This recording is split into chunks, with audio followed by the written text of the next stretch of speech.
第11篇，放下勞苦重擔。馬太福音11章28節：凡勞苦擔重擔的人，可以到我這裏來，我就使你們得安息。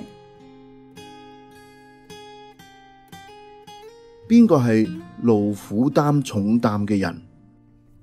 好多時候，勞苦嘅人自己並唔自知，佢哋認為係天意弄人，於是就更努力嘅工作嚟改變未來，改造人生。亦都有人認為勞苦係人生嘅必經階段，不必埋怨，只要接受。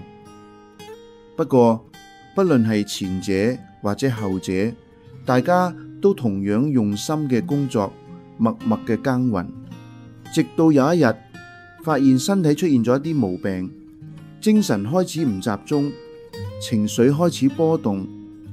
呢個時候先至發現，原來勞苦同重擔正緊壓住自己。呢個時候可以點算呢？其實上帝創造人類，佢係要我哋享受佢嘅創造，成為一個快樂嘅人。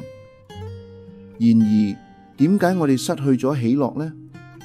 其實生活嘅重擔，尤其係心靈嘅重擔，係可以放下，唔使背負嘅。